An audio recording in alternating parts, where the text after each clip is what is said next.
For example, if 10 people wish to speak, they must share the 10-minute slot. I don't think we have any associated cases, so at this time, we will hear an invocation from Mr. Robert Kolpak. Please stand. Heavenly Father, we thank you for the opportunity to gather today. Grant us the wisdom, clarity, and unity as we discuss the matters before us. Guide our thoughts and decisions that we may work together effectively and have your interest in all we do. Amen. Amen. Pledge allegiance to the flag of the United States of America and to the republic for which it stands, one nation, under God, indivisible, with liberty and justice for all.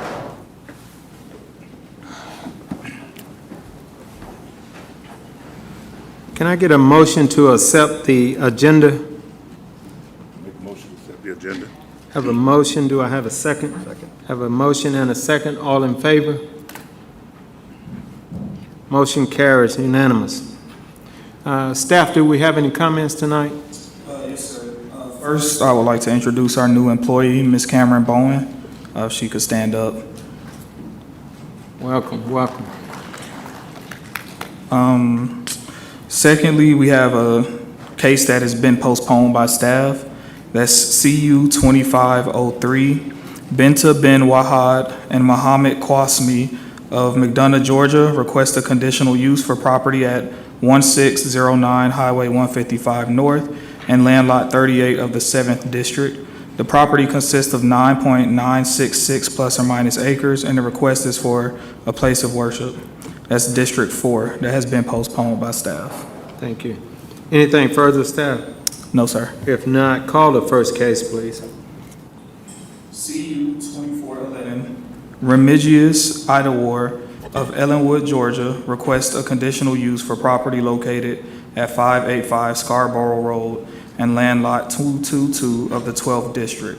The property consists of 0.573 plus or minus acres, and the request is for a non-home occupation personal care home, District 2, presented by Kenta Lanham.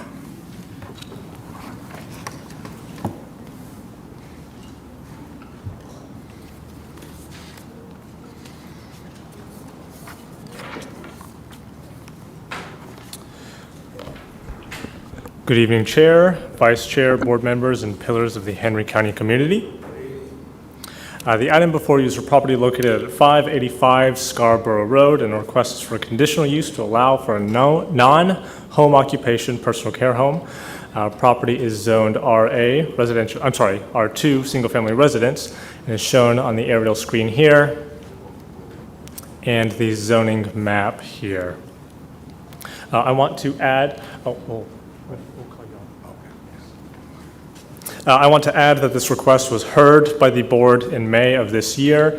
However, due to an error in the advertising, staff has brought the request back to the board for reconsideration. This is the site plan that was submitted by the applicant. Shows a single-family home. The tax assessors indicates the home to have 3 bedrooms with a home size of 1,538 square feet. There's some quick zoning history with the subject property. As part of a larger tract, it was rezoned from RA to R2 back in '87. The applicant's request tonight is to allow for a personal care home at this property, which would require a conditional use given that it is a non-home occupation personal care home.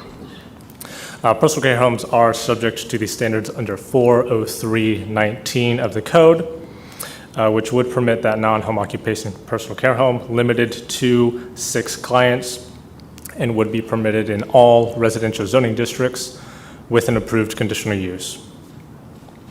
State license is also required by OCGA 31-7-12. The applicant would need to make all necessary modifications to meet all applicable building and life safety codes and regulations, including the installation of a sprinkler system. The applicant is seeking up to 6 clients as per the maximum permitted in the code. However, I will note that the Environmental Health Department reports that the existing septic system would be able to accommodate only 5 clients, given its current specs. Improvements to the septic tank would be necessary before permitting of 6 clients. With all of that being said, staff does recommend approval of the applicant's request with the conditions displayed on the screen. I do want to point out condition number 3. That would limit the applicant to no more than 5 clients at this time. 6 clients would be permitted upon completion of improvements of the septic system. And condition number 5 there would restrict approval of the conditional use to the current owner. Any subsequent owners would need to seek another conditional use to operate a non-home occupation personal care home. This, if granted approval, would only be applicable to this property owner. With all that being said, I'd like to take any questions if you have any.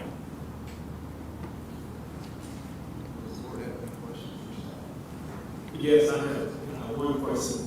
Does staff have any current photos of this property? Yes, we do.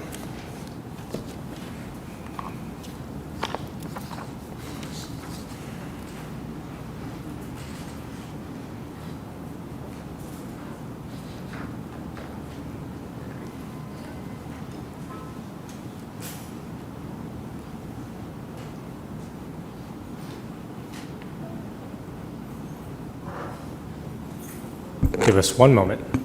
Okay.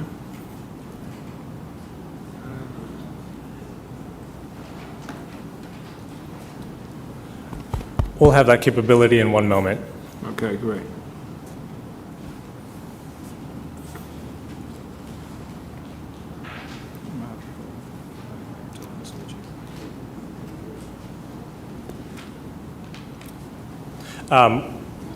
We'll certainly have that photo Okay. available in a moment. Okay. Any other questions at this time for staff? Not on my part. Applicant, please come forward.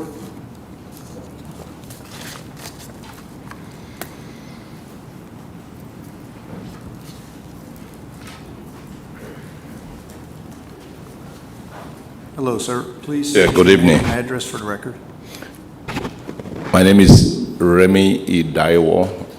I live at 2705 Easy Street, Ampty, Georgia. I'm sorry. Say that again, sir. I didn't hear you. I'm sorry. Remy Idaiwo, And your address? 2705 Easy Street, Ampton, Georgia. City of Ampton.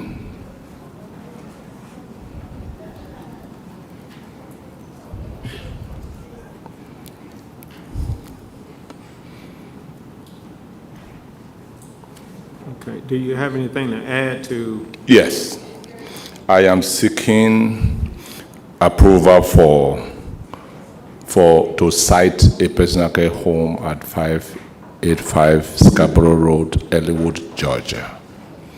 And this application has been going on for some time now, and fortunately, it has been forwarded to this board for approval. The application has been conditionally approved by the zoning department of Erie County, and it is now here for your consideration. But before you consider, I want you to note certain things. Number one, this home is going to address the growing needs of Erie County to house the seniors amongst us. We have a lot of waiting lists in several programs for seniors to be accommodated amongst us, and that decreases the expenses the government has to shoulder to house them in nursing homes. And also believe that approval of this facility for conditional use to be used as a personal care home is going to create a lot of economic activities in the county, especially creation of jobs, enhancing of businesses. And also, Erie County has a vision to create an inclusive community. That is, community that that embraces different kinds of races, the sex, and all other diversities in the community, especially those who has special needs amongst us. So, if you are able to approve this, it will enhance the Erie County vision of creating an inclusive society. And also, I want you to realize that, I know you know already, that according to the Fair Housing Act, no one can be denied of accommodation based on sex or their disability or their race. You cannot say, I'm not going to rent this house to you because you are white or you are black or you have some disability, or you can't be my neighbor because you have a disability. That is against the law.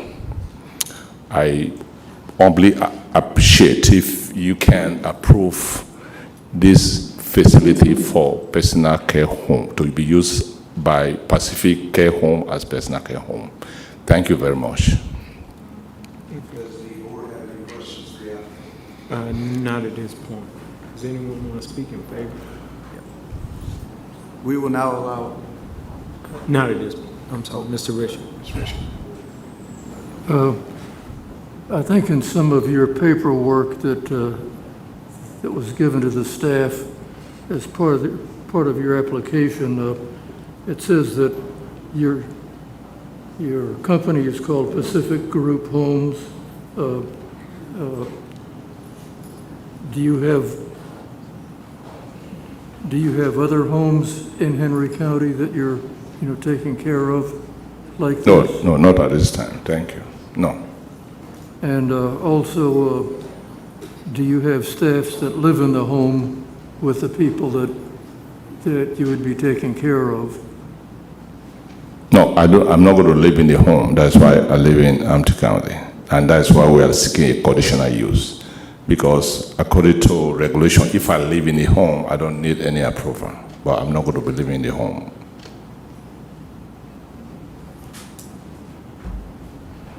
Any other questions from the board?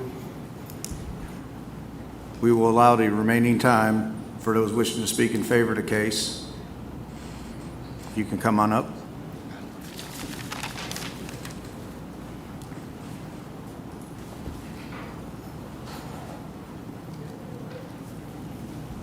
Please state your name and address for the record.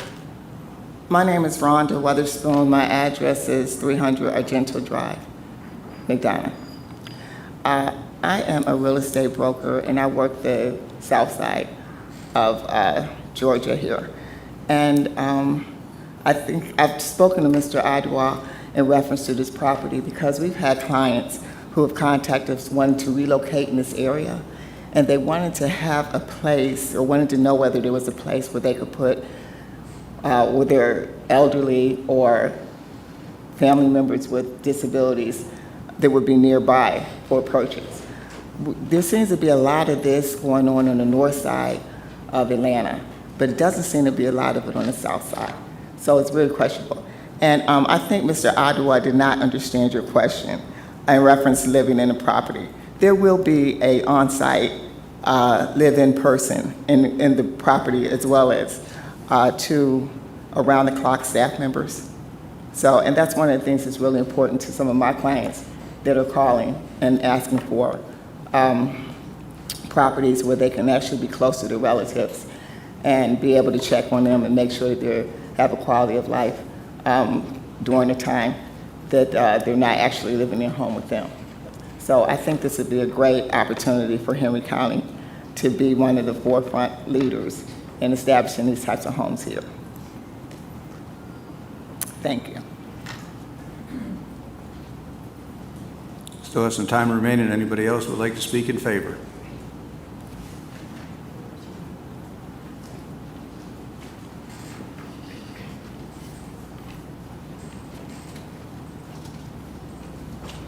Hello, please state your name and address for the record. Shamika Carter, 362 Ermines Way, McDonough, Georgia. All right. So I work with Mr. Remy. I know them or whatever. He has a lot of clients. He's a very great person. This group home will help, like you said, bring, to the neighborhood, just to put it out there, to have people with disabilities, to help them out. Because like Rhonda said, there's no plenty housing around for that in that area. So this will be a good take on that. Some may say that personal care homes devalue local properties in the area that they are located, but it may shock you to know that research and experience in communities across Georgia and the U.S. have shown that well-regulated, well-maintained personal care homes do not lower surrounding property values. In fact, when the home is kept in good condition, which I believe Pacific Healthcare Systems will do, is committed to doing, it can protect and even enhance the neighborhood's appearance. Unlike other use, this home will bring stability, quiet, and long-term residence. We want this property to be a positive presence to the entire neighborhood. So that's what we're aiming for, that's what we're going for. Thank you. Anyone else wishing to speak in favor?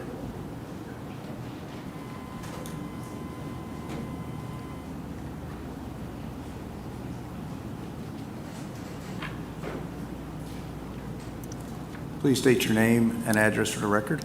Yeah, good evening, everyone. My name is Antoinette Usman. I live at 3735 Aminto Drive in Englewood, Georgia. Yeah, so I'm here to speak in favor of the applicant to support the location of a personal care home in Englewood for the following reasons. Yeah, the personal care home is about more than providing services. It's about supporting Henry County vision of an inclusive, caring community. So it aligns with county priorities of equity and accessibility. So it ensures seniors and people with disability remain connected within their neighborhood and help families stay close to their loved ones without the burden of long travel. Yeah. So most importantly is strengthening the county reputation as a place that grows with compassion, where no resident is left behind. So by approving this home, the board affirms Erie County commitment to building communities that are only striving but also inclusive. Yeah. Thank you. Thank you. Still about 2 minutes left if anybody would speak in favor.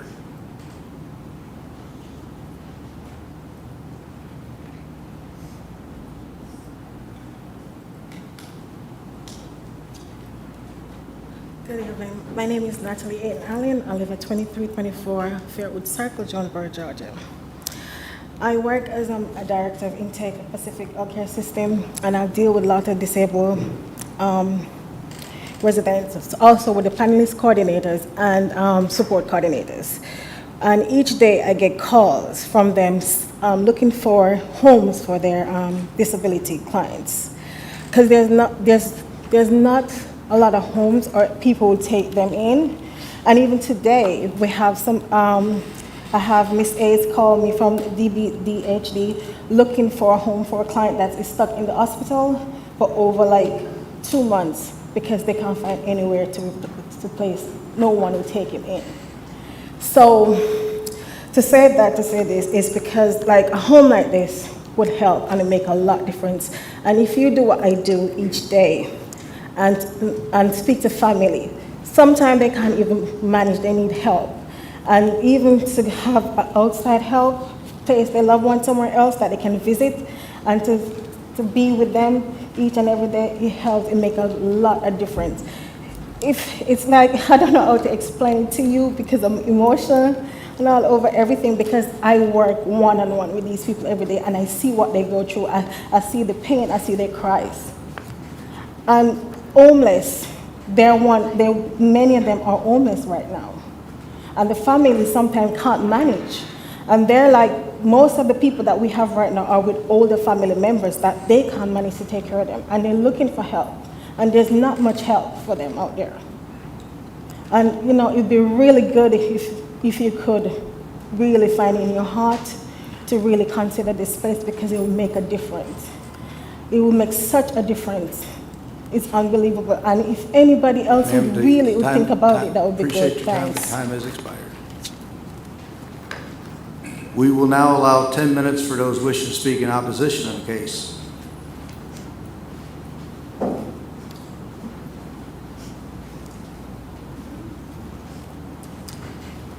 My name is Carol Alexander. I live at 216 Pine Knoll Court, Ellenwood, Georgia. Initially, when Mr. Idawar came back in May, when he came before the board, he didn't have a clear idea of who he was going to be servicing. He told us that he was 21-year-olds, and now it's seniors that he's going to be supporting. In this little small house, you guys see it on the screen here, it's a 3-bedroom, 2-bath house that someone has converted the garage into some room. I don't know what it's being identified as. And if there's seniors living in there, or there's seniors that are mobile, or they're immobile, are they dependent on staff that's going to be there 24 hours? There's so many questions, and in my opinion, this house is not conducive for seniors to live in and be social. They'll be just housed there just as if they were in a nursing care facility, and according to the zoning, it's only supposed to be limited supervision and no medical treatment for this condition, for this house. Why does he pick this little neighborhood? Why is it not other places that you can find that you can make a personal care home? I mean, to me, I live in this neighborhood, and I pass this house every day, and this house, in my opinion, is not conducive for senior care. It's really not conducive for any kind of personal care. It's too small of a house. There's no social outlets in the house. It's too small to house 5 people. And then if you have someone who's staying there, so the young lady mentioned that there would be the client, then there would be somebody who would stay there 24 hours, then there would be 2 staff people who would rotate times there. You're already at 6+ people in the house, so I don't think that it should be approved. And initially, when it came before the board the first time, you guys declined it. And I think it still needs to be declined. I don't think this house is large enough to accommodate. It's no social outing. If people come to visit, basically the house is, on the county records, it says that the house is 1,538 square feet. The gentleman here said it was 1,000-something square feet. If you take that and divide that into 4 or 5 people in a house, somebody's living basically like in a nursing facility, in just a room, like a semi-private room. And it's not an outlet, it's basically a nursing care facility.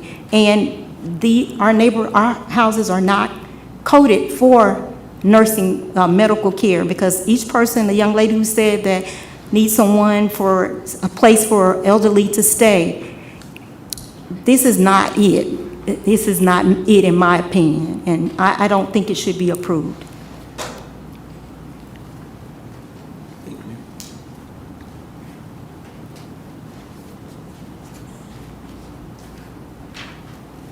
Good afternoon. I'm Polly Lawton, 401 Shade Tree Drive, Stockbridge, Georgia, 30281. I'm kind of advocating even for the seniors if this is to be approved. First of all, economic development, I think it's only going to be approximately about 3 staff members. If that's going to boost the economy over there, good riddance. Okay, first of all, the house is 1,538 square feet, 3 bedrooms, 2 baths. 1 bedroom must be designated for staff, which cannot be shared with any residents. So the occupancy of that need to be reduced if it is approved to 4. What I saw in the schematics was 3 bedrooms, 1 bedroom, I think it was like 10 feet. A twin bed is approximately 39 inches. So that's going to give you 3 feet and 6 inches. So if that person is immobile, need a wheelchair or what have you, where they're going to turn around.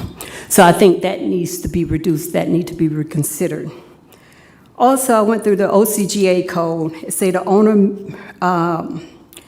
means the individual, any person affiliated with this interest in this facility, providing care to the person under the license of the facility in the state must maintain an office also. Where's the office going to be? I didn't see that in the schematic, so that's supposed to be attached to the application according to the official code of Georgia annotated 111-8-62-.03. There are a lot of rules in there in -118-62-.05 about the application.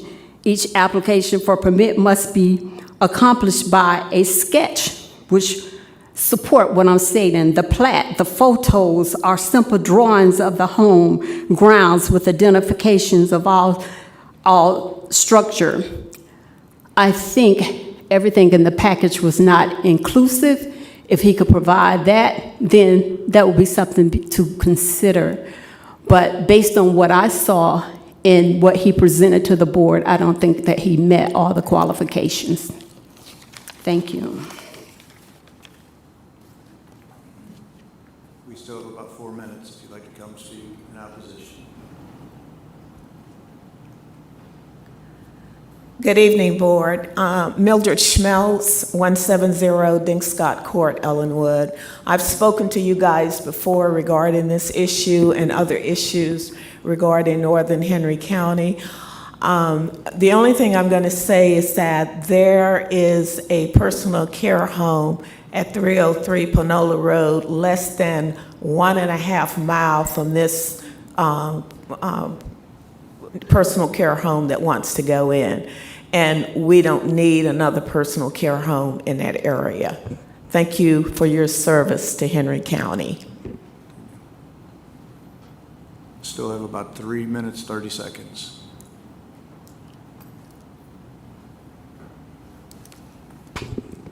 Good evening, members of the Zoning Board.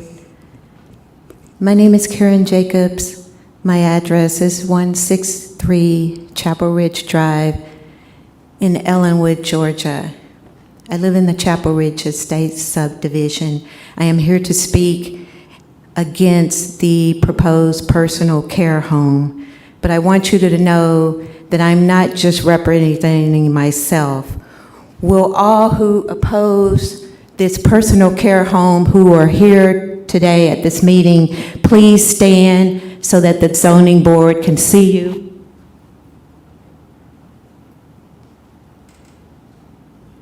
Thank you. Over the past 2 decades, we've seen our neighborhood go through some extraordinary growth. The original homes in our subdivision sold for $400,000 and up. Today, those prices are $800,000 and up. It's a clear sign that people believe in this area. Developers and home buyers alike see the value and future promise of our community. And yet, despite this momentum, the development that continues to appear around us doesn't match that trajectory. We have too many gas stations, dollar stores, too many auto repair shops, and fast food chains, and no or few family-friendly restaurants, coffee houses like Starbucks, or lifestyle-oriented businesses. Instead of seeing the growth of a vibrant modern community, we keep getting these conditional use applications, this one being for a personal care home, which the prior speaker pointed out is would be in close proximity to a similar home. We are not anti-growth. We are not anti-personal care homes. We support development, but we want high-quality development. We are concerned that allowing quasi-institutional uses like these so close to homes that are now selling for $850,000 and up not only diminishes our investment, but sends a signal that our area is open to land uses that more affluent master plan communities would never allow near their residential centers. It suggests that our neighborhood, despite the money that we've paid, the investments we've made, is being treated as a dumping ground for uses that don't align with the high-quality development already taking place. We ask the board to reject this application, and please do your due diligence on this facility. Thank you for your time. Thank you, ma'am. Time has expired. Does the board have any future questions for the applicant or staff? Yes. Had an applicant come forward, please. Applicant, please come forward.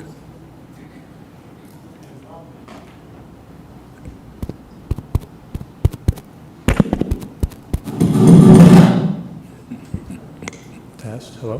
While the applicant comes forward, I want to add that in the event this board does recommend, or rather decide and vote for approval on this case, to start operation of a personal care home, it's going to need to be brought to any building and life safety standards that will require ADA compliance, that will require sprinkler system within the building.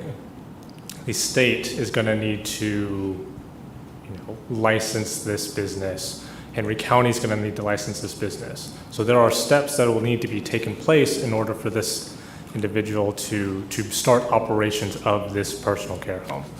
I just wanted that to be clear. Okay. Yeah, good I evening. do have a question for you, sir. That is, how long have you owned this property? About 1 year. 1 year? Yeah. Okay, now, what was your intent when you purchased the property? I didn't purchase the property. The property is owned by Miss Campbell. I'm sorry. It's rented properties. I didn't purchase the Oh, property. so you rented the property? Yes. You rented the property with the intent to start a personal care home? Yes. Okay. Yes. And I just want to add some little things. I heard some of them talking about the layout of the house. None of them has ever been to that house, inside the house. Okay. And Sir, your time frame has expired in terms of you explained to us. Okay. Now Okay. we're entertaining the questions that we have for you. Okay. All right, and I do have questions about the layout. Do you actually have a layout that indicates where people will be staying? yes, and it's going to go through different approval processes, or more than 1 year approval process. The fire department is going to look at it. Right. Do you have that layout with you now? It was submitted to them. You have the layout of the property? We have the site plan that was submitted It's there. as part of the application and part of the staff report. Okay. Does he have an intent in terms of where people would be staying within there? That was not detailed as part of the application. That's Okay. not part of our application materials. Okay, no problem. All right. I don't have anything further. Mr. Richard? Mr. Richard? I'm not clear on what changes that you would have to make to the home. Would it follow all ADA changes? For example, enlarged bathrooms for people that have wheelchairs or some. Yes. Okay. What about the sprinkler system? Is the home going to be sprinklered? There are sprinkler systems already, and the fire department ensures that it is ADA compliant, and the Department of the Behavioral Health ensures that it meets all the requirements before they can even approve anyone to be there. There's the fire sprinkler system is there. Then you have the fire alarm there already connected to the police department. Everything inside is done and dusted. Okay, would each occupant have their own bedroom, or would there be doubled up? No, everyone is going to have one bedroom per client, one bedroom each. Okay, one bedroom per occupant. Yes. And let's, That brings about another question. I'm sorry, Mr. Richard, did I cut you off? I'm sorry. I was going to ask again, are you affiliated with this specific group? Yes, Is that I am the your owner. company? Is that your company? Yes. And let's see, how many other homes do you manage? At this point, without having this is the first home we manage. We currently serve 62 counties in Georgia with not personal care homes. It's just like private home living facility. They are just like you have your grandmother, your mom. We send aides there to take care of them. We're currently serving food. We have been in business for about 14 years. We established in 2011 December, and we'll be in business for 14 years. All right, thank you. Yeah. No. Any other additional questions? No. Yeah. As far as, if I understood correctly, you're having 1 bedroom per person, Yes. and it's a 3-bedroom home, plus you have staff that need, so it seems like you need 6 bedrooms. No, the staff, they are rotated. They are on the clock. They are rotated. They come in and go. They don't live there. They have shifts. So they don't stay on property? No, Okay. they have shifts. But if you have 5 clients, you would need 5 bedrooms. No, we're not asking for 5 clients. The minimum is 3 clients, and you can, if you have space, the Department of Behavioral Health will approve for you to have 3 or 4. We're not even asking for even 5. We never applied for 5. The maximum we applied for was 4. So, but in the case of this home, unless you did major renovation, it would only be 3 clients that you could have there. The facility currently has 4 bedrooms, and it was enlarged about 5 years ago to include 4 bedrooms, and it was approved by the zoning department. All the essential was approved.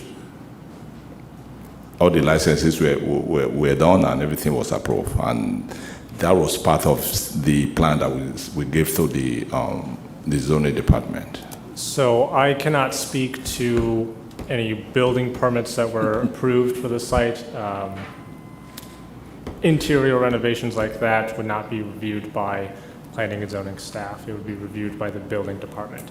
I cannot speak for what may or may not have been approved as far as the building goes for this site. Do we have a building department person here that might know? We do.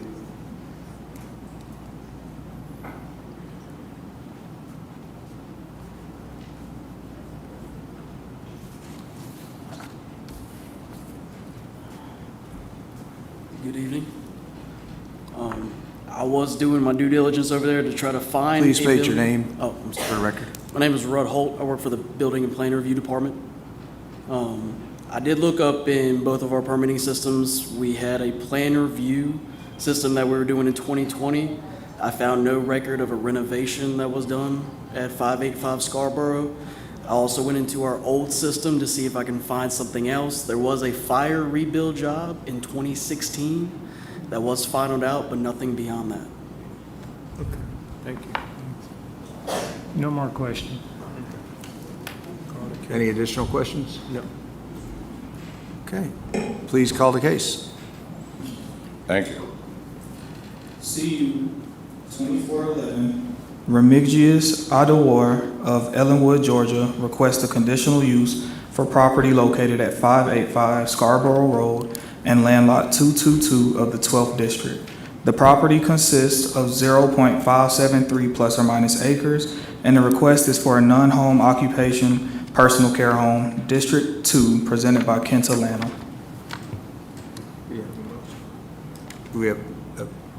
Do we have a motion? Yes, I'd like to make a motion to deny the request for CU 2411. Do I have a second? Second.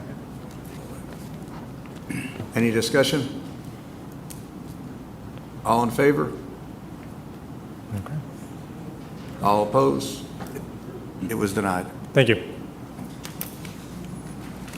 Call the next case, please. Yes, sir. Before I call the next case, I'd ask that everyone in the room please silence their cell phones so that we can continue the meeting without disruption.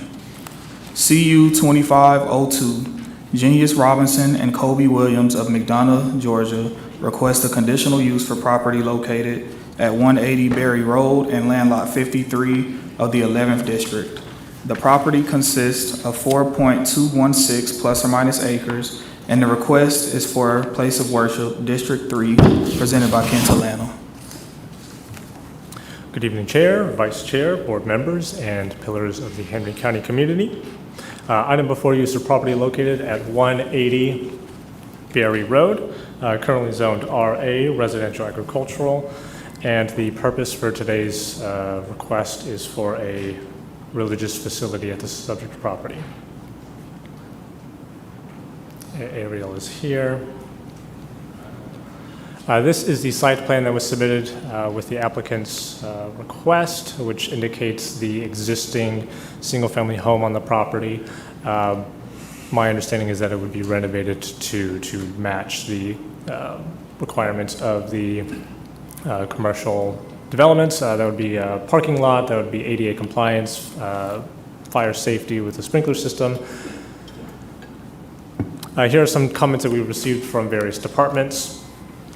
Henry County Water and Sewage Authority stated that public water is available to the property. Public sewer is not. Environmental health reports that existing septic system on the subject property can currently support the proposed development. And I'll speak on transportation comments in here in a little bit. Subject property is zoned RA, residential agricultural. Religious facilities are permitted in these zoning districts with an approved conditional use, subject to the standards under 40314E of the ULDC. While the property is able to meet these standards related to setbacks, buffers, and lot area, there are some significant transportation concerns with the request. Berry Road is classified as a local road, and it services a number of single-family residential lots, takes sole access from Airline Road, and does end in a cul-de-sac. As a non-residential use, Chapter 8 would require roadway improvements from the frontage of the proposed site to Airline Road, involving widening to include relocation of existing drainage and pipework. In total, that would be approximately 2,200 feet. Site distance to the site, ingress and egress, are also of some concern given the grade change of Berry Road and the curve that it takes as it approaches the site. With those transportation concerns in mind, staff does recommend denial of the applicant's request for that religious facility at this property. I do want to add that staff did receive a letter of opposition to the request from a neighbor via email prior to this meeting today. The applicant, as per that, rather, the individual of that who wrote that letter stated that they were not able to attend tonight's meeting due to a planned trip. A copy of that was provided along with staff's report via the website. With that, I'd be happy to take any questions. Okay, thank you. Does the board have questions for staff? Mr. Richards. Yes, have there been any studies on the drainage situation on Berry Drive? That's a very hilly area, as you probably know, and there appears to be a large drainage ditch in the backside of this property, and of course this is also a dead-end road, which could cause a lot of traffic. People making turnarounds to get back to Airline Road. So are those some of the things that you've looked at in this situation? Yes, Berry Road being that local road, staff does not, as well as transportation staff, do not feel it appropriate to permit a non-residential use that would take access to Berry Road. As for the drainage, I'm not aware of any studies that were done. I will say, in the event of approval of this request, permitting would need to be done to bring it to a commercial standard with that parking lot, and stormwater may be a factor with that as well, depending on the amount of disturbed land. Any additional questions for staff? If not, we'd like the applicant to come forward, please.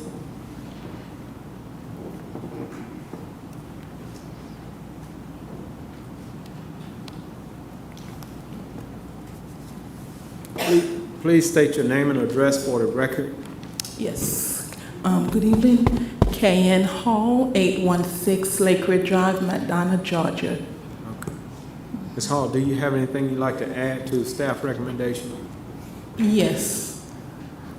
I listened and heard everything he said. And I, put in this application as being a church.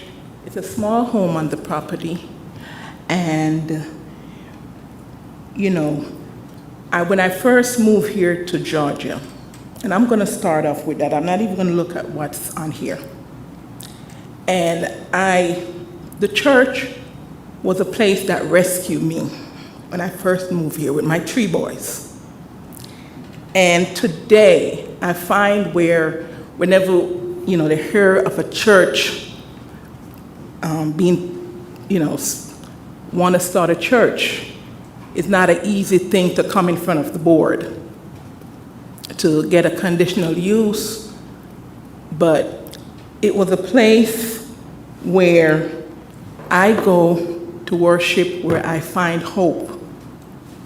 And I still believe we could still find hope today. And I understand all the issues about the property. It's a little over 4 acres. And it's a small home. It can't fit much people in there to worship. So, you speak about the traffic. With everything that we need to comply when it comes down to the parking space, we will comply with that. But the church is somewhere we could go where the community, will come together, and it's not just, but it's the church is a beacon. It's where we comes together, where the youth comes together. It's a place, because as a single mom with 3 boys, that was their rescue place. And it was a community within that community that bring us all together to worship. And I still believe, in that. And I'm not here saying that we're going to put up a big building where how many people is going to be fitting. It's a small home. And we just want a place where we could worship together, but I just want to do it the right way by applying for all the permits that's needed for us to get to where we could worship and come together, So I'm asking the board to please give us the chance. I know, as he said, Bear Road is the road set up, and but it can be done where even the neighbors will appreciate us being there. As family, bringing families together, the community together, where we all can benefit from it. Our children can benefit from it. It's a place where we go do Bible studies, worship, and, I am just grateful that, I'm here where there is still hope and faith, where we can still come together to worship. And I do believe Berry 180 Bear Road is the place for that. It's a big enough land where I don't think it's going to disturb the neighbors. And we're not trying to disturb the neighbors either. You know, we will comply with everything. And, you know, if we were to get a yes on this permit, and I would appreciate, you know, if we do. But the church is needed. It's not, as I said before, it's not a big, we're not building a big building. It's a small home. So the traffic, you know, and I do understand it's a cul-de-sac, but the cul-de-sac is way past where the church would be.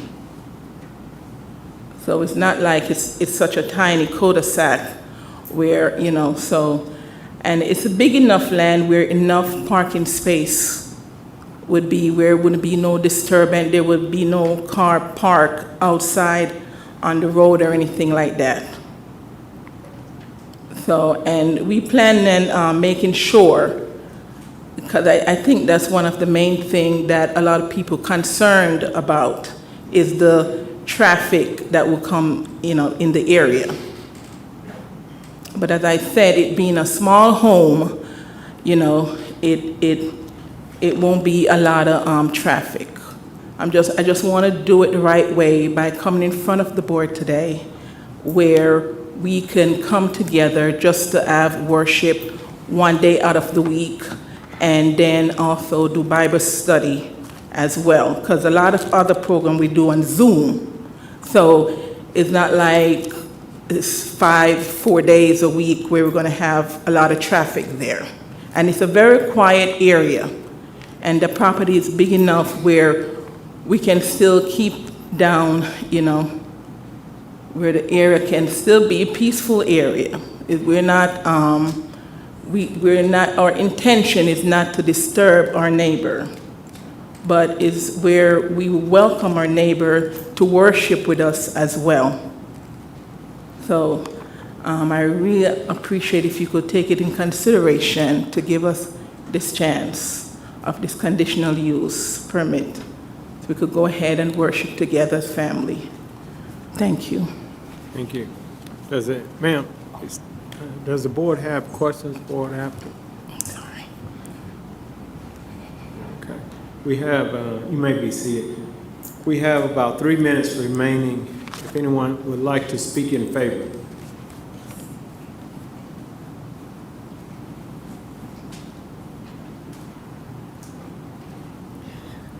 Good evening, board. Good evening, everyone. My name is Joan White, and my address is 100 Cotton Drive, Stockbridge, Georgia, 30281.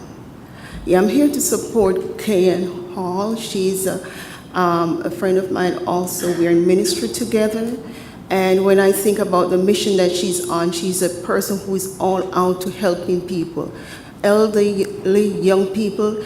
And when I listen to her and I see the mission that she has, the vision that she has, even for my son, when I think of him as a mother, I stand also as a mother, I cry tears over my son. And when I hear that he's now attending Bible class and it's transformed his life, I think about other young people, older people. And Kayan has a mission. All she's all about is to have a little church where she can have people gather together, learn about God. There's so much crime going on around us now. People's lives need to be changed and transformed, and I'm just asking the board to give her a chance so that this vision can be accomplished. Thank you. Thank you. We have, at this point, we have about 1.5 minutes for anyone wishing to speak in favor. I don't see anyone coming forward. We'd like to allot 10 minutes for anyone wishing to speak in opposition.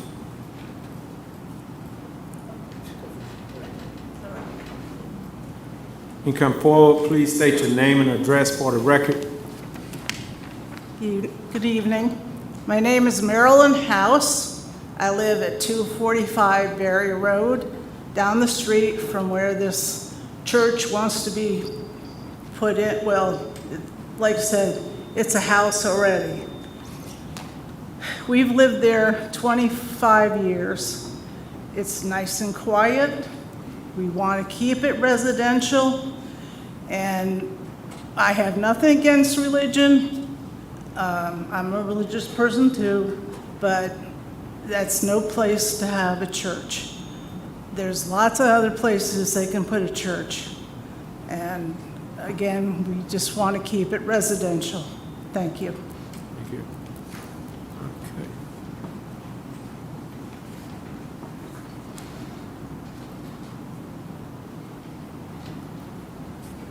Good evening. My name is William Paris. I live at 119 Berry Road, McDonough, Georgia. I've looked into it. Also, what I've looked at right now is that it is listed as a residential agricultural area. And the whole area is now, because of the growth that we've had here, is surrounded by residential and retail areas, commercial areas. I've looked at the Kellytown area overlay that was done, that was looked at that right there. And I think that in the vein of what the intent of this county is and the zoning board is the preservation of a rural character. If you look at most of those areas, they've got 3 to 8 acres. They're fairly decent plots for things like what I want to do, retired there and just grow, and looking at it from an agricultural standpoint also.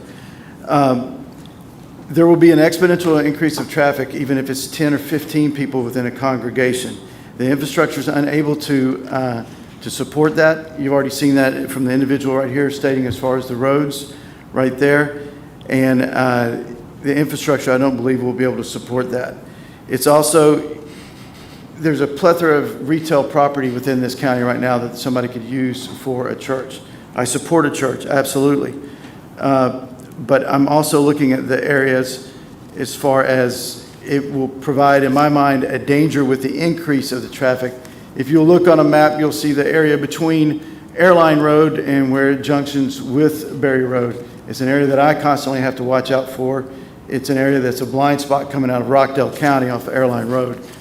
So even if it is approved, please look at that just for the fact of a health and safety aspect of it for traffic itself. Also, if you look at where that's at right there, it does, in my mind, an environmental impact with that draining off into the South River, which is an area that's endangered right now. I understand that if the septic system can take care of that, I understand that, but you're going to have an increase in people, hopefully with the church if it grows. Overall, it's just that it is, in my mind, incompatible with what the intent is for that area right there. We're surrounded right now by residential and commercial areas. It's one of the few areas in my mind that's consistently shrinking that is still listed as agricultural also. If you look to the north of it, you've got horse farms and other areas where it still is primarily agriculture. To me, and I also mirror that, there's many other places that a church could be, but I think it's incompatible with that area. Are there any questions? Thank you. Anyone else wishing to speak in opposition?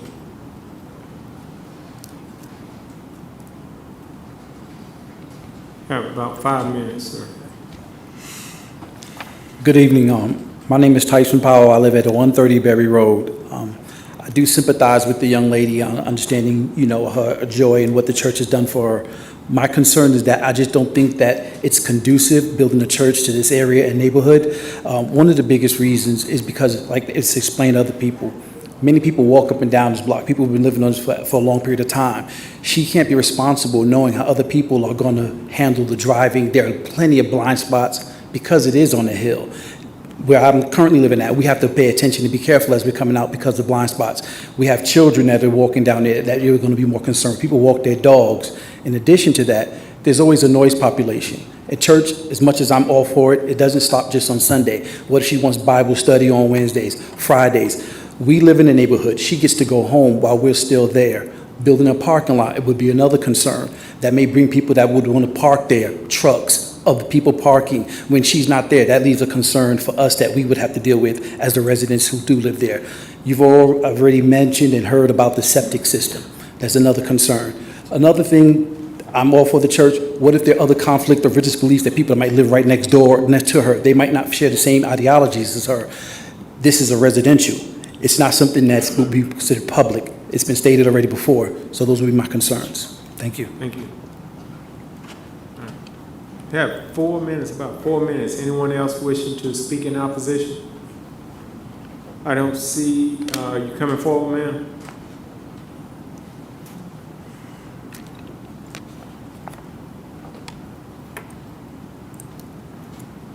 Good evening. My name is Carrie Kemp. I also live at 130 Berry Road. I have been a Berry Road resident for about 34 years. My mother lives right down the street.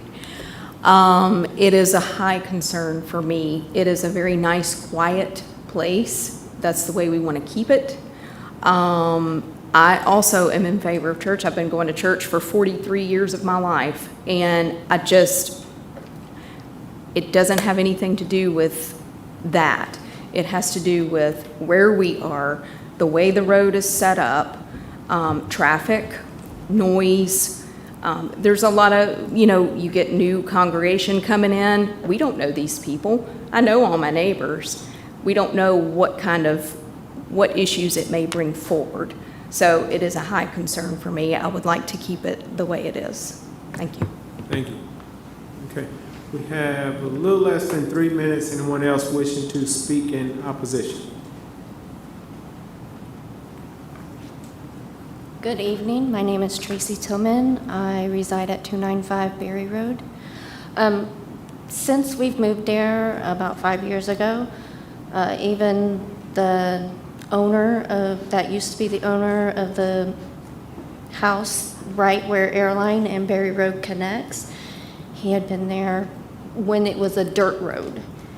And he warned us about the traffic going from Berry to Airline. There's a big hill, so a lot of crashes do happen there where Berry and Airline do connect. Even since I've been there, there's been multiple crashes. So to increase the traffic in that area, I don't think that would be a good idea. Thank you. Thank you. We have 2 minutes. Anyone else wishing to speak in opposition? I don't see anyone coming forward. Does the board have additional questions for the applicant? Okay, have questions for staff? Call the case.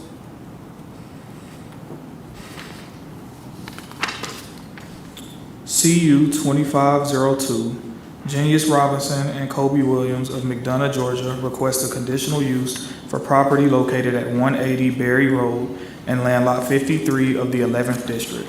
The property consists of 4.216 plus or minus acres, and the request is for a place of worship, District 3, presented by Kenta Lanham. We've heard the case. Do we have a motion?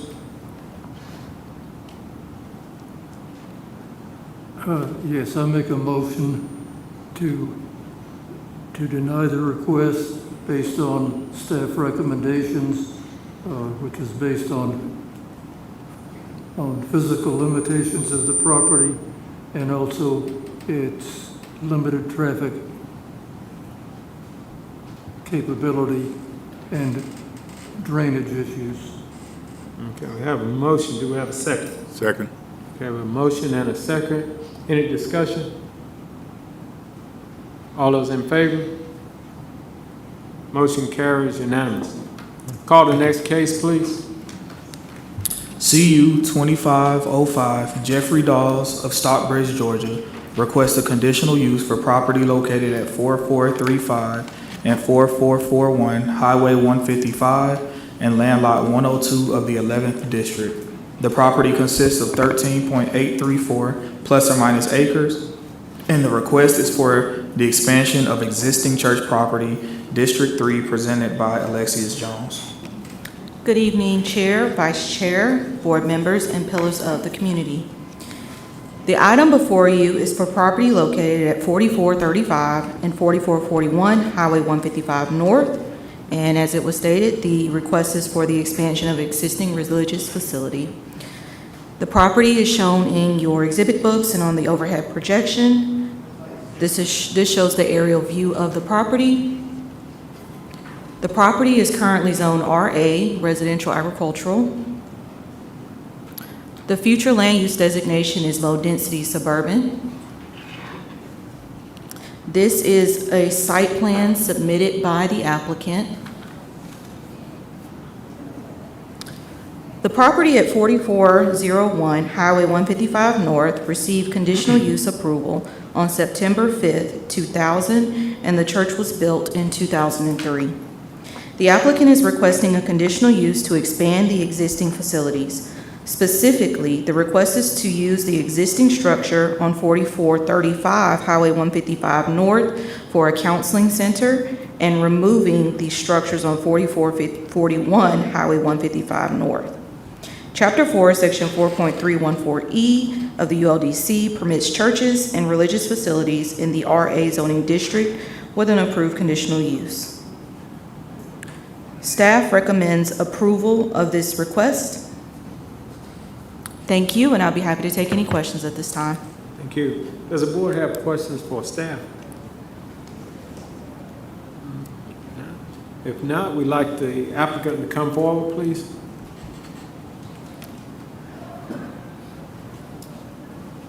Please state your name and address for the record. Yes, my name is Jeff Dawes. I live at 208 Cotton Indian Creek Road, McDonough, Georgia. Okay, sir, do you have anything you'd like to add to staff recommendation? Yes, just to say thank you guys so much for what you do serving, and it's just our church is wanting to make a bigger impact in our community, so, and also to help the eyesore that was there. We've actually begun to clean all that up since we bought the property, and making it look better for our whole community, and putting this counseling center up there to help the mental health issue in our community. We want to do that, and we want to continue to help our community. So being able to expand our facility if that day comes, to lead our people into serving our community. So that's what we're all about, and that's what we like to do. Anything further? That's it. Okay. Does the board have questions for the applicant? I do. Okay. The sign ordinance. I'm sorry? The sign ordinance, is that something that you will be able to comply with this new property? As far as putting a sign up? Yeah, in the right of way. You understand sign ordinance for the county, correct? I do. Okay. And your church has been warned by code enforcement prior? It has. As I drove by the property, as I did the other properties, it's the signs illegally placed again. Can we get that fixed? The sign in the property, the new property? The current property you have at the church. Oh, we actually had that measured. I think the code enforcement came out and we measured that. And I think we're in compliance. I think it had to be, is it 15 feet from the center lane?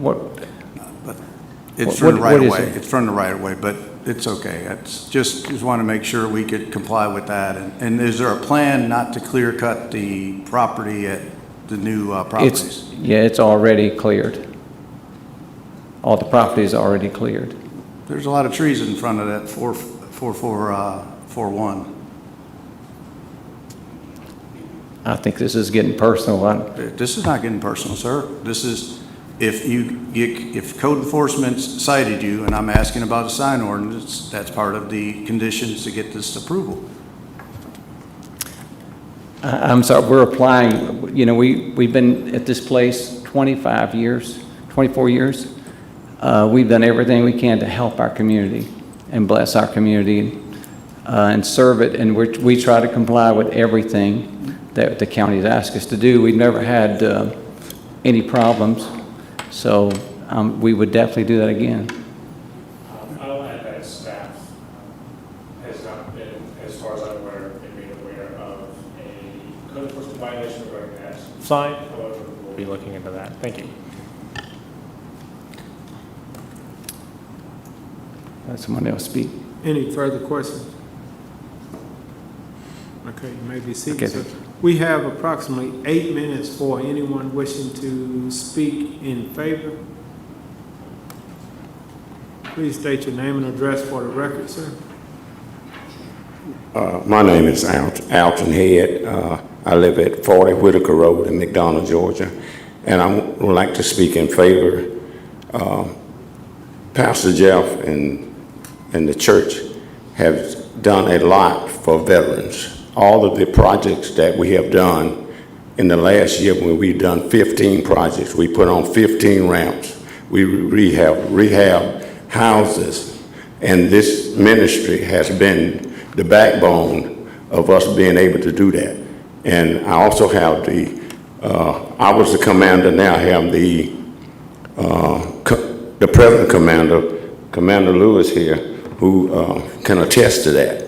So we are asking this board to please consider this, because they have been a great help to us, not only financially, but manpower to help us to be able to do what we do for veterans. Thank you. We have approximately 7 minutes. Anyone else wishing to speak in favor?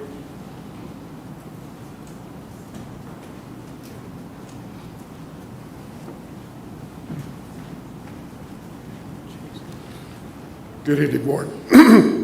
My name is Amal Fahadlu. I live at 163 Blake Lane, Elmwood, Georgia.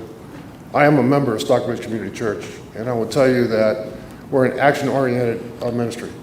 We go out in the community and we serve at all the locations that we've been asked to serve at.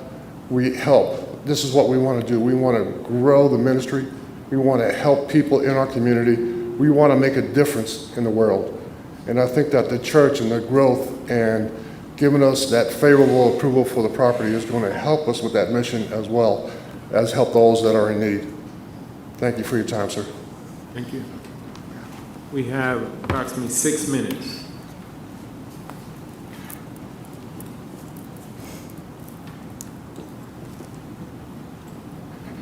My name is Carolyn Lewis. I live at 392 Masters Club Boulevard, Hampton, Georgia, 30228.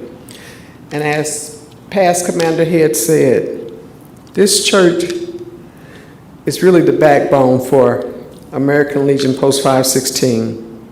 We are the only post that redo people's houses, redo their ramps, redo whatever they need. We will put trucks out here, 18-wheelers, and fill them to the top to go to other areas to take care of people when there's a disaster somewhere.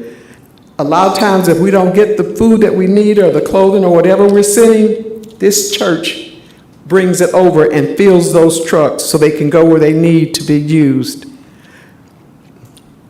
Now, if there's a sign problem, I'm sure that they will take care of that.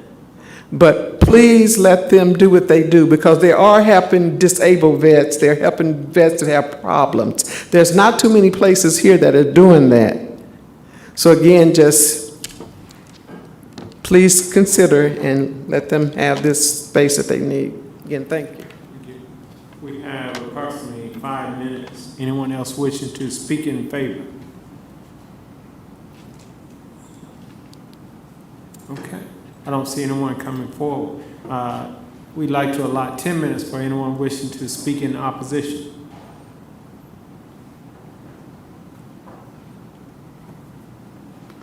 I don't see anyone coming forward. Does the board have additional questions for staff or the applicant? Just for staff. For staff, yes. Okay. Great. This is going to be under the Highway Overlay District, Correct. so they'll have to comply with the Highway Overlay District. So given that the property is already developed, they're not building any new structures to my knowledge, other than any internal renovations that may need to be brought to ADA compliance, in addition to a parking lot. I don't believe they will be making any other, they won't be developing any new structures to my knowledge. But if they were, they would have to then comply with Highway Overlay District. Correct. Okay. Now, correct me on something. They're making interior changes, you're saying? Yes, they will have to be ADA compliant since the structure will be proposed for commercial use as a mental health facility. Okay. And if there are any exterior changes, it has to meet the requirements of the overlay, correct? Correct. Okay. Would the applicant come forward, please?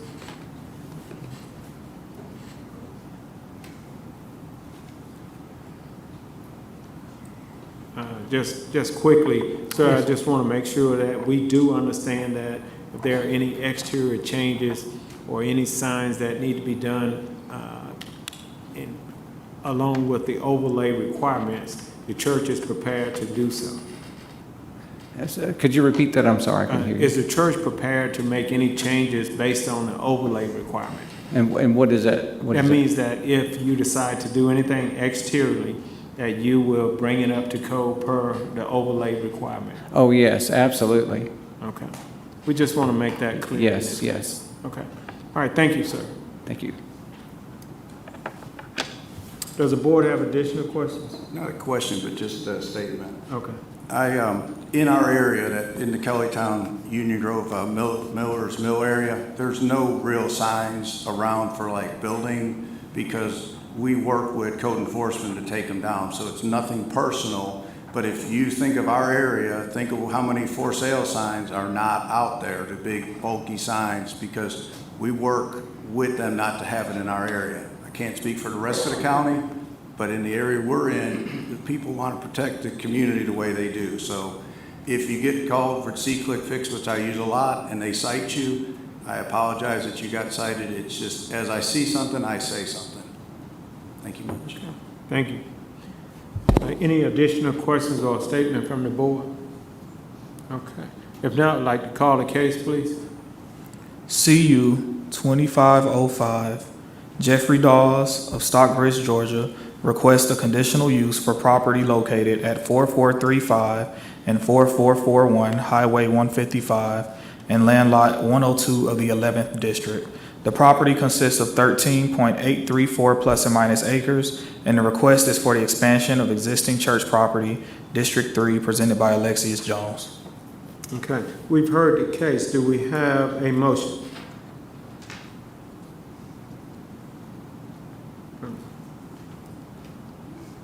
So moved. Okay. You have the motion, sir? Mr. Richard? My motion is to approve the conditional use for the expansion of an existing facility. Okay. We have a motion for CU 2505 to approve. Do we have a second? Second. Okay, we have a motion and a second. Any discussion? All in favor? Motion carries unanimous. All right, call the next case, please. RZ 2504, Minerva USA LLC of Atlanta, Georgia, requests a rezoning from RA Residential Agricultural and OI Office Institutional to R5 Single Family Residence for property located near the southwestern corner of Jonesboro and Chambers Roads and Land Lot 109 of the 6th District. The property consists of 22.287 plus or minus acres, and the request is for a horizontal multifamily development, District 5, presented by Kenta Lanham.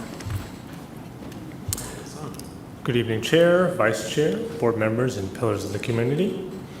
Rezoning request before you this evening is for property at the southwestern corner of Jonesboro and Chambers Road, shown on the aerial maps here in green. Property is currently zoned RA Residential Agricultural and OI Office Institutional. Applicant is requesting a rezoning for the purpose of a horizontal multifamily apartment development. The highway corridor, the future land use map designation here is high density mixed use, which would support up to, rather between 8 and 20 dwelling units per acre net. This is the survey that was submitted by the applicant team, showing a collection of the lots for this request. And here is the concept plan. This is that latest concept plan that was received by staff, which consists of 22.29 acres with the current zoning designation of RA and O&I, requesting for that rezoning. Here are some comments that we received from various departments. Here are some elevations that were submitted by the applicant team for the application coming up.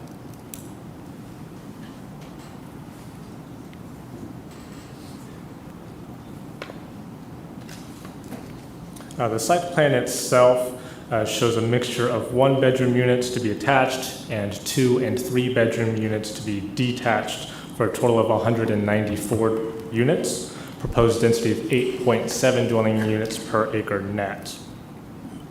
Just as a reminder, this falls within that high density mixed use, which support between 8 and 20 units. So this is kind of on that lower end of that density threshold. Proposed development would need to comply with the multifamily design standards and the Highway Corridor Overlay District.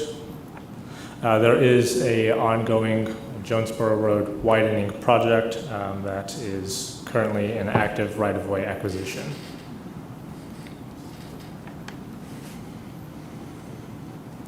The breakdown of those units are shown here on the screen. 1-bedroom, again attached, 60 units, 2-bedroom detached, 91, 3-bedroom detached, 43 for that total of 194. With that being said, staff does recommend approval of the applicant's request from rezoning from RA and O&I to R5 for the purpose of the proposed multifamily development, with the conditions shown on the screen. Conditions would include a 50-foot landscape buffer along Jonesboro Road and a 20-foot perimeter elsewhere. Development is to be gated. 5-foot sidewalk to be constructed along the frontage of the property along Chambers Road, matching the existing sidewalk north of the property. And amenities to include playground, pool, dog park, and passive lawn space, and I believe a pavilion. My apologies.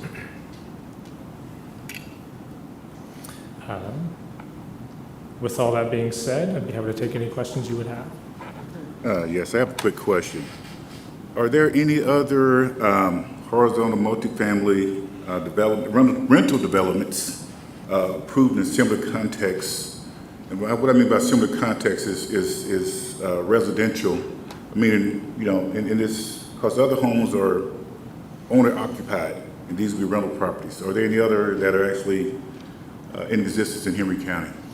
Yes, a little bit east, across the interstate on Foster Drive, a very similar development was approved by the Board of Commissioners in July.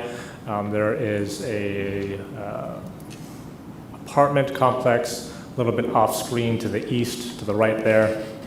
Directly east of the property, behind the CVS at that southeast corner of Jonesboro and Chambers is an approved townhome community there as well. Thanks. Any additional questions for our staff?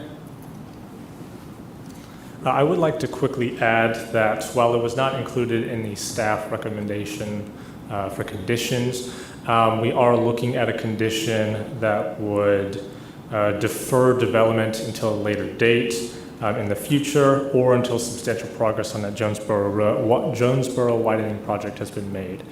We've used a similar condition for a few cases in the past. We are trying to finalize that condition as far as what that may look like. When we take it to the board, we'll have that language prepared. Okay. Has the applicant been made aware of that? I believe that was discussed prior, correct, in a number of conversations. Has staff actually put it together, or are you just proposing it at this point? Or? We have some language drafted, and I can certainly read it for the record. Right now, it's a matter of how far we are deferring the project. The development, this is the language as follows.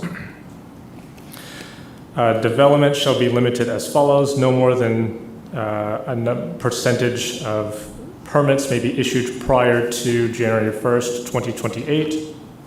Up to a number of permits may be issued upon completion of Phase 1 of Jonesboro Road widening.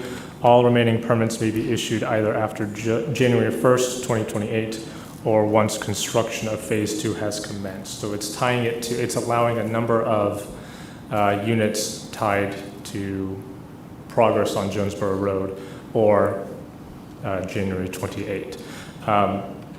Still working on some of those percentage numbers and the units, so I just wanted to provide that context for this request. Understood. All right. Does the board have any additional questions for staff? If not, we'd like the applicant to come forward, please.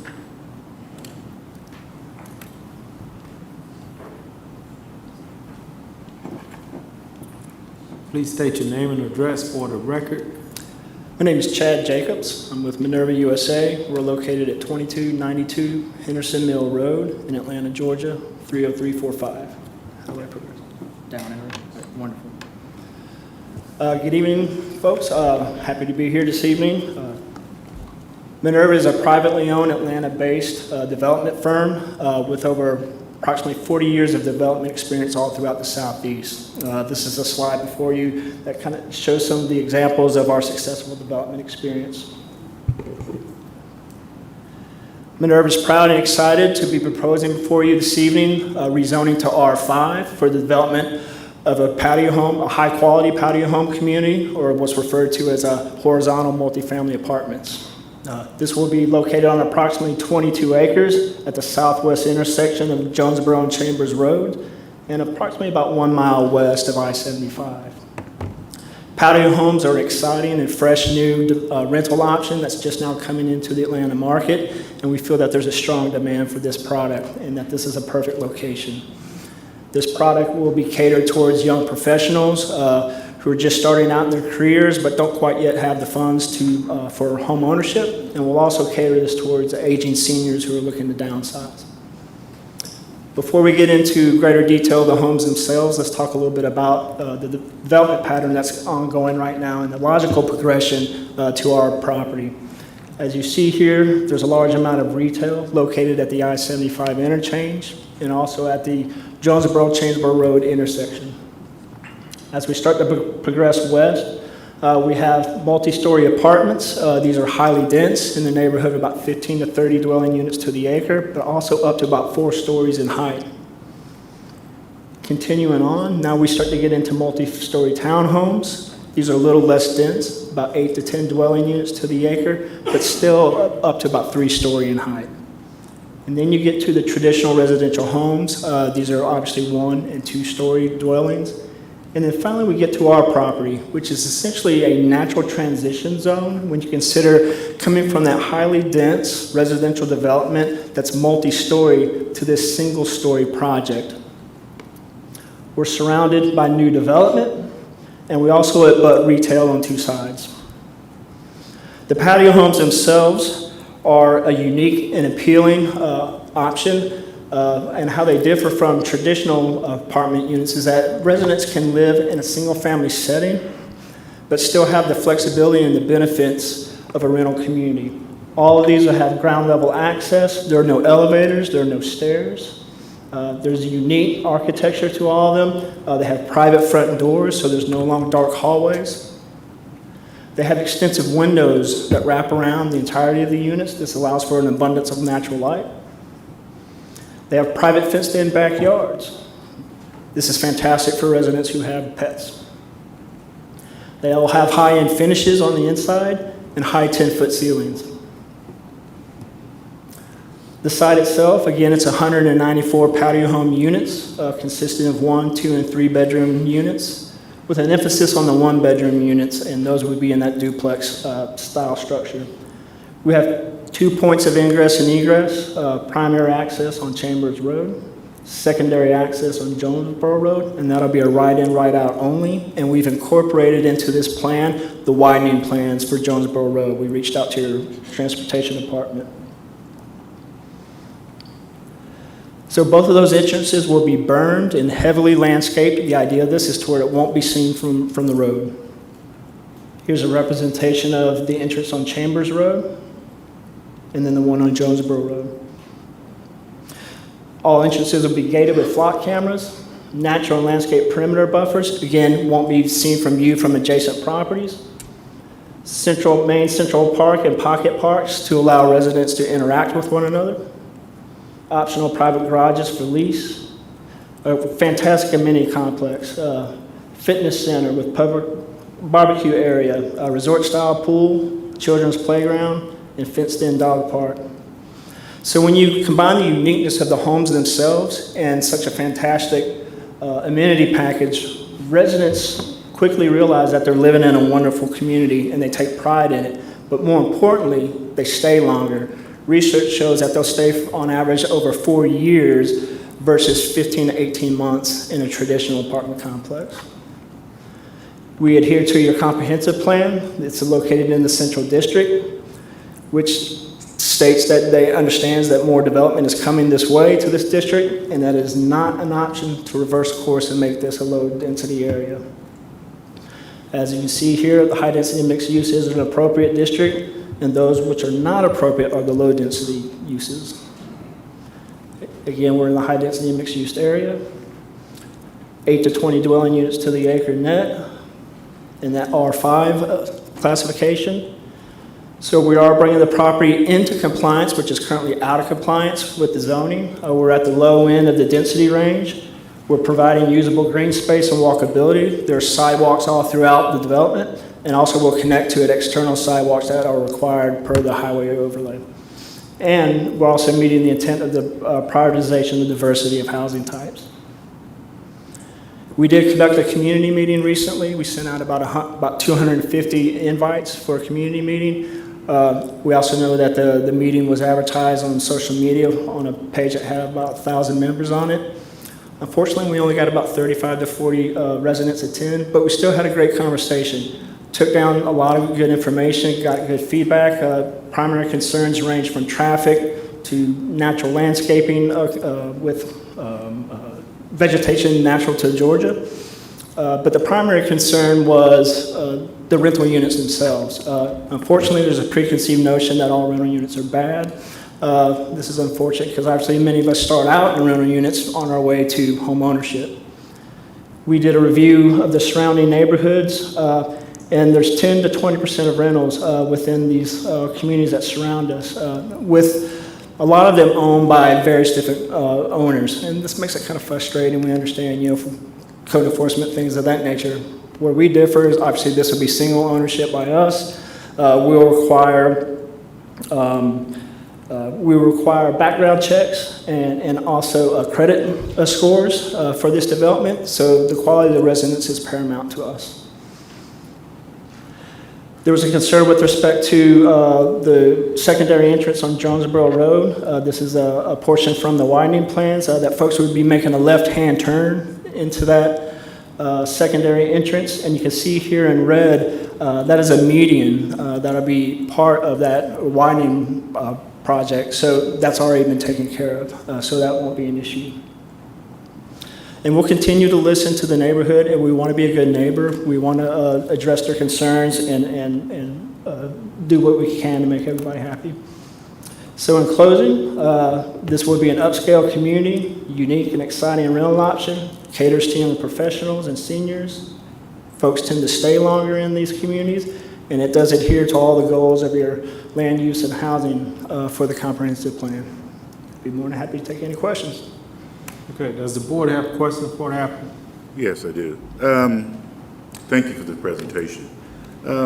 Why did you choose, again, a rental model over a for sale product, especially in an area surrounded by predominantly owner-occupied homes?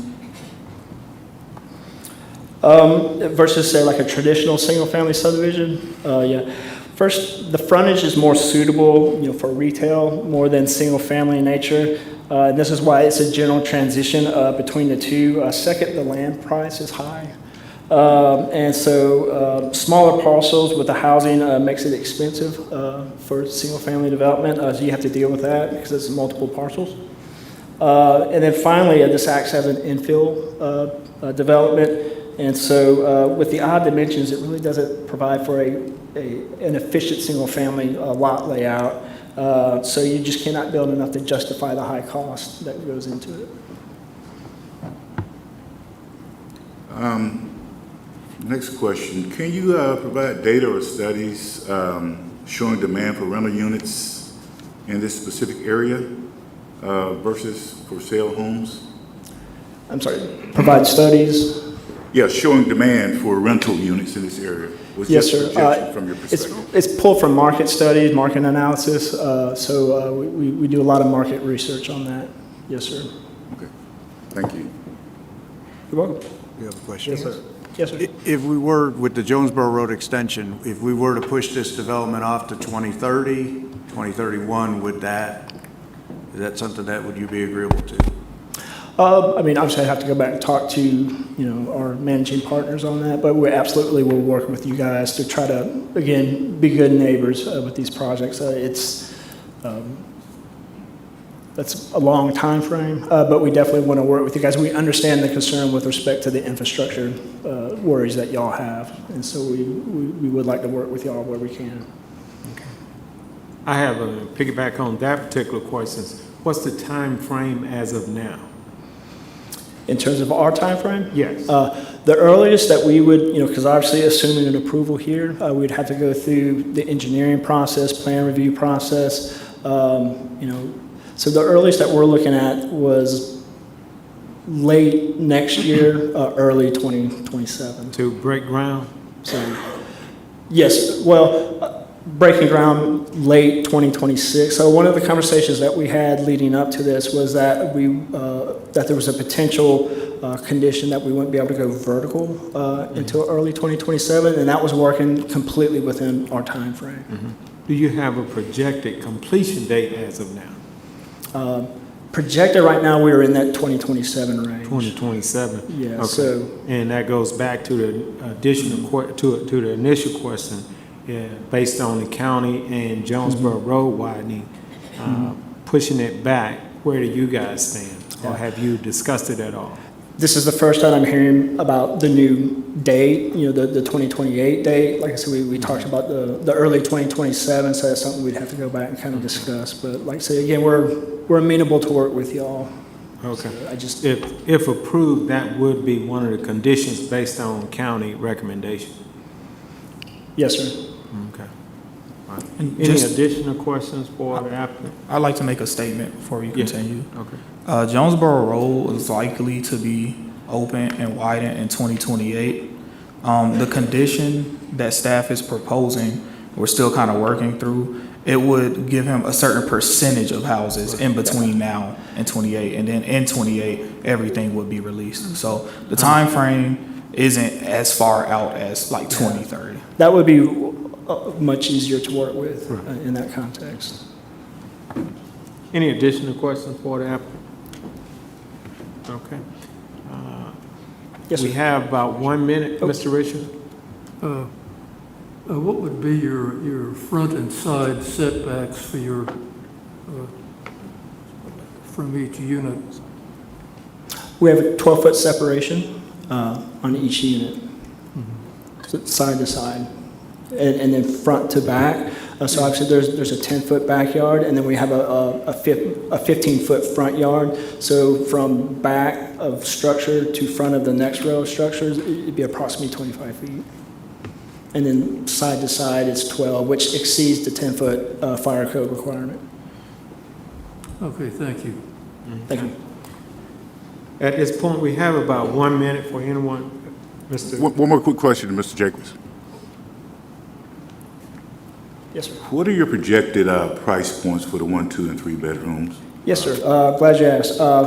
Currently, obviously, it's market dependent, but we're looking at $1,600 a month for the 1-bedroom units, about $2,050 for the 2-bedroom units, and up to $2,400 to about $2,500 for the 3-bedroom units. And then there'd be additional costs for if anybody wanted to rent the garages.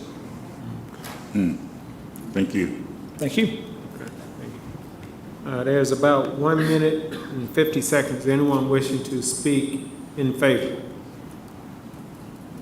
I don't see anyone coming forward. We'd like to allot 10 minutes for anyone wishing to speak in opposition. This is a total of 10 minutes for anyone wishing to speak in opposition. Good evening. My name is Ann Fields, 329 Chase Marion Way. There is no obligation to approve a rezoning of this residential agricultural land. We would hope you would overturn just based on that. No better business accreditation for the builder, the developer. Also bad reviews. Jonesboro, right only. What happens to the people that need to go to I-75? They're going to need to make a left and a U-E. How much was pre-planned? How long of a left turning lane at Chambers? When you come out of this development and you make that right turn onto Jonesboro and you want to go back to I-75, how are you getting there? So if we didn't pre-plan a long enough left turn lane to allow for U-turn, those people are going to just do whatever. But that's going to cause a lot of issues. In the fast lane side of Jonesboro, if that's not planned for, then you're just backing up traffic because you got a whole line of people trying to make that left or the U-turn. The Chambers, that's on a hill. I go through there all the time. I go to Publix, I go to the Pilates studio, and that's on a hill. So the exit is coming out on Chambers at the crest of the hill. Pretty blind turn right there when you're coming out of the back of Publix and you're trying to make a left turn to come down Chambers and head back towards the Costco development. Gets kind of snaky at times. People like to fly. Henry County did not have that foresight to limit rental caps. So he pointed out the rentals in higher percentages than what we would like now. At the last meeting I attended in person, Kevin had made a note to staff that they want to see 5% rental caps in homes that are owned. We would like that too.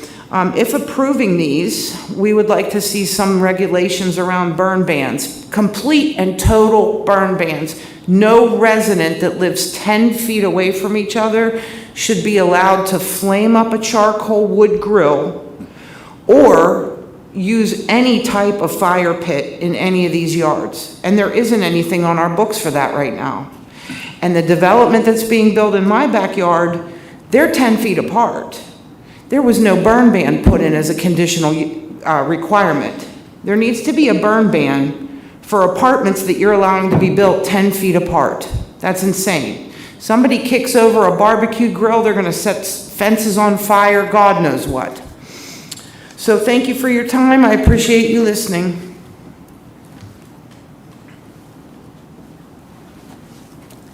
Greetings, Board. Angie Collins, 747 Peninsula Overlook, Hampton, Georgia.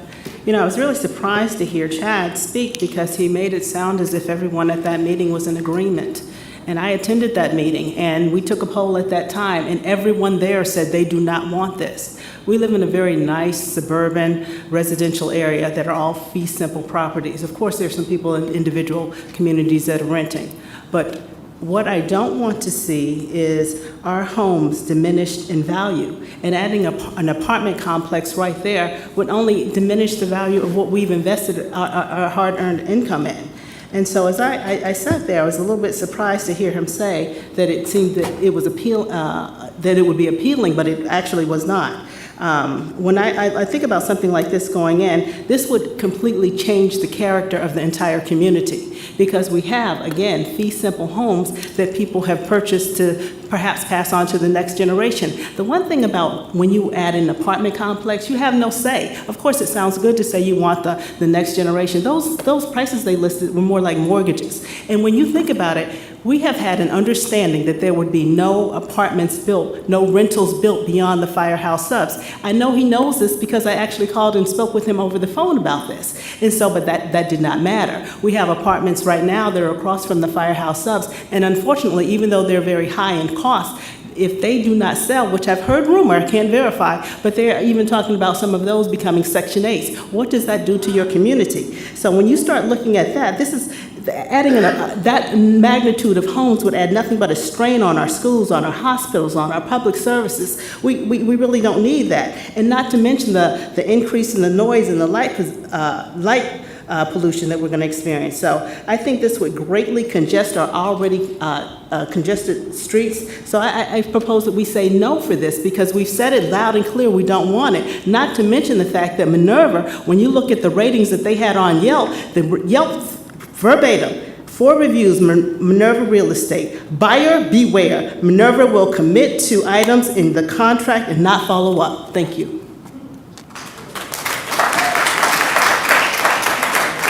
Hi, I'm Lisa Ward. I'm at 771 Peninsula Overlook, and I am in opposition of the proposed multifamily development in our neighborhood, which is currently made up of fee simple homes beyond the Firehouse Hub. Our community was built on a foundation of stability and long-term home ownership. This is deeply embedded in the character of the area. Some of the things that the community would have to change: neighborhood character. This would change the character of the neighborhood. It would change our property values.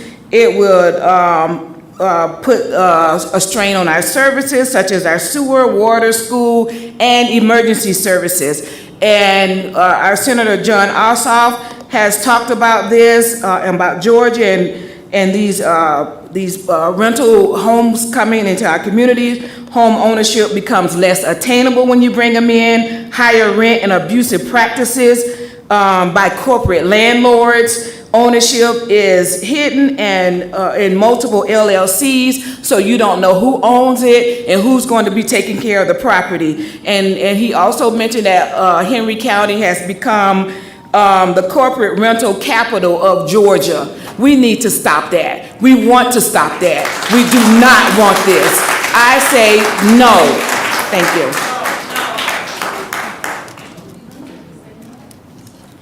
Good evening, gentlemen. My name is Cynthia Andrews, and I reside at 175 Crystal Lake Boulevard in Hampton, Georgia.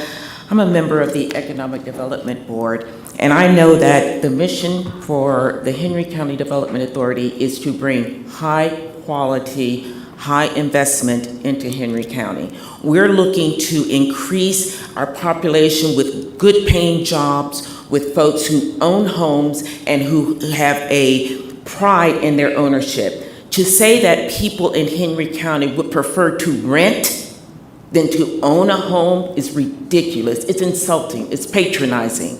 When we were talking to this gentleman, we said, why not do senior citizen homes? I know I'm personally empty nester now, 6-bedroom home. I think it'd be great to downsize. We could do a beautiful senior community with 55 and older, who have pride in ownership. You will have folks who would stay there long term as opposed to renters who are in and out and they dismiss it. To say that when he talked to us, I was part of that meeting, there was more than 35 people. There are a lot of other misstatements that he made. We did try to work with them, but quite frankly, these people feel like carpetbaggers. They want to come down to our community to put up investments that are poor quality, and when those vacancies come, then trust me, the prices will go down and the type of personnel that people that we have coming in there will change as well. So I would ask that we would continue to look at the vision that we want for Henry County: high-paying jobs, home ownership, quality of life, and to do best for Henry County. Thank you for your time.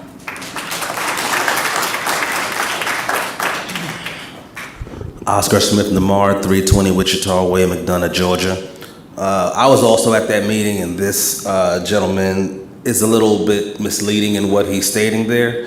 One, he didn't put the actual size of the homes on there for a reason, because at a 3-bedroom at 1,300 square feet, I don't think anybody really wants that. These are very, very small homes that he's actually put in there. Also, he's claimed that he fixed our people turning left. He didn't. All the traffic that's going to be going to these places coming from I-75 is going to have to turn on Chambers. That's going to add more traffic on the Chambers, and Chambers is not getting widened. We already have a traffic backup on Chambers. We don't have a left on Jonesboro off of Chambers, so that's always backed up. People trying to go across Jonesboro up Chambers. None of that's being fixed, and he does not have an actual solution for that. That's it.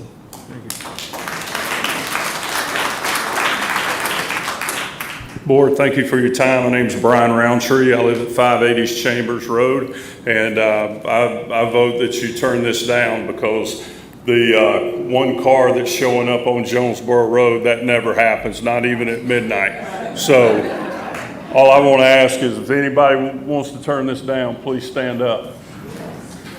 Thank you, Thank you sir. so much. Does the board have additional questions for the applicant or staff? I do for staff. Okay. Staff, will you please? But it's more for the fire department staff. Okay. For the fire department? Yes. Okay, will a representative from the fire services come forward, please?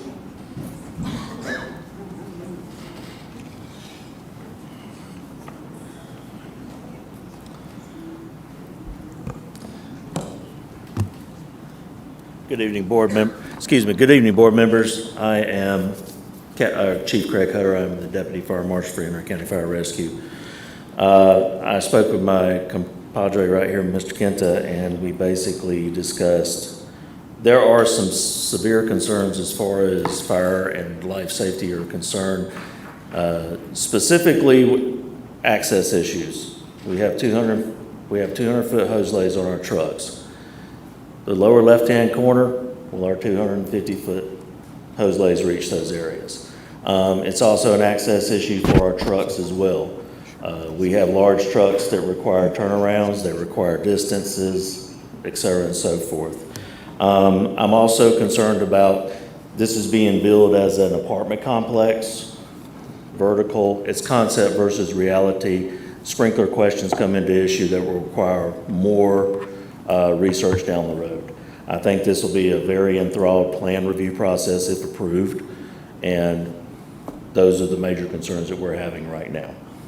You answered all my questions, so. Thank you, sir. I have a question. Yes, sir.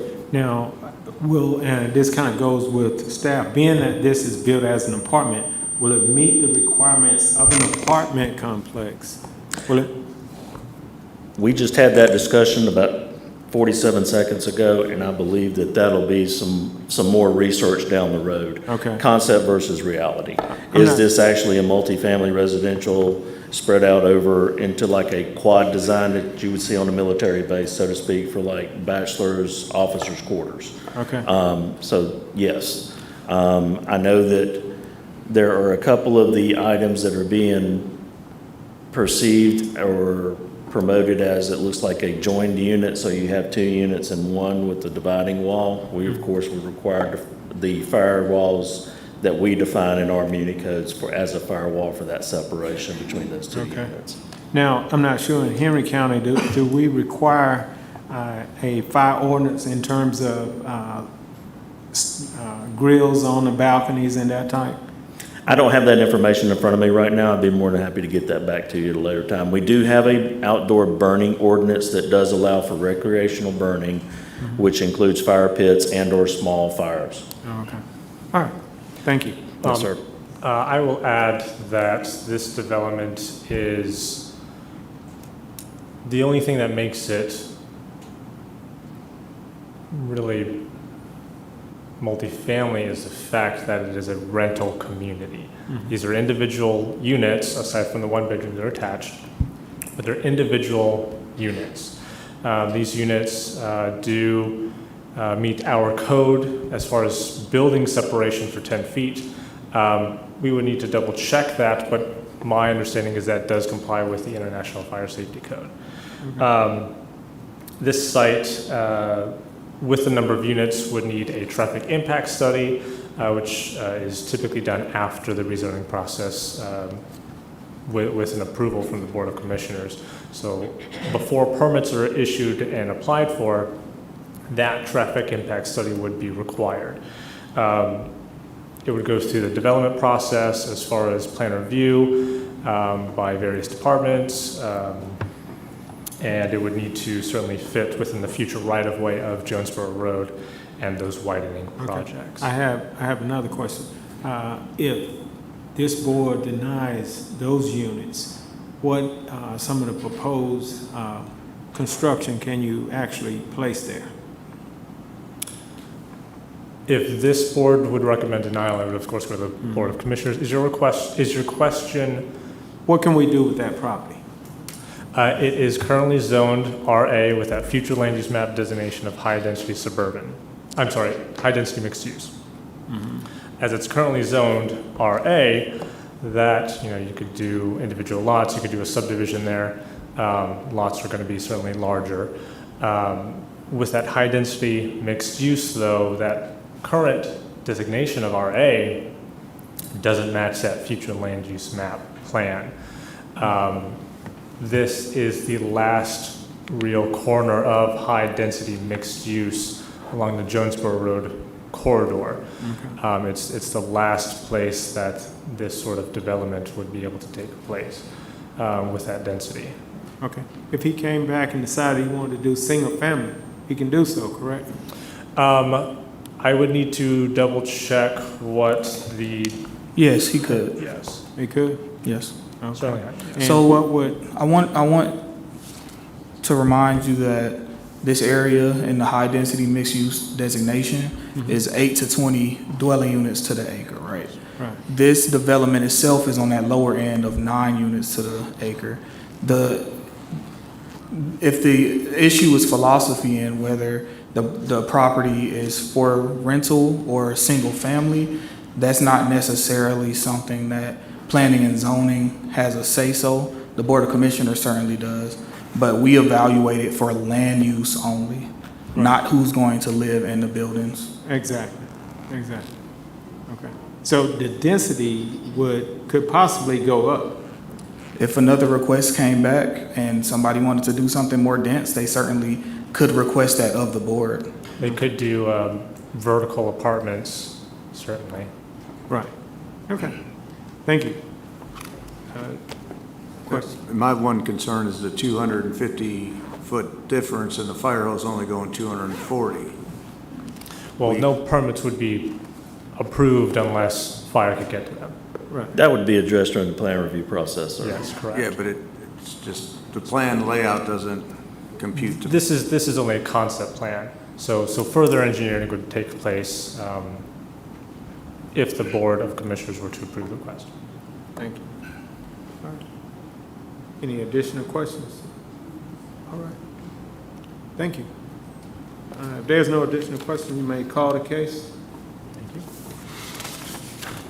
RZ 2504, Minerva USA LLC of Atlanta, Georgia, requests a rezoning from RA Residential Agricultural and OI Office Institutional to R5 Single Family Residence for property located near the southwestern corner of Jonesboro Road and Chambers Road and land lot 109 of the 6th District. The property consists of 22.287 plus or minus acres, and the request is for a horizontal multifamily development, District 5, presented by Kent Alano. Okay. We've heard the case. Do we have a motion? Yes. After careful review of the rezoning request for RZ 2504, I make a motion to deny the request. While the proposal meets several technical criteria and aligns with the future land use map of density, in terms of density, it introduces rental-based horizontal multifamily development into an area predominantly composed of owner-occupied single-family homes. And from my perspective, this shift in housing tenure is not in harmony with the established character of the surrounding neighborhoods. Okay. We have a motion. Do we have a second? Second. A motion and a second. Any discussion? All in favor? Motion carries unanimously.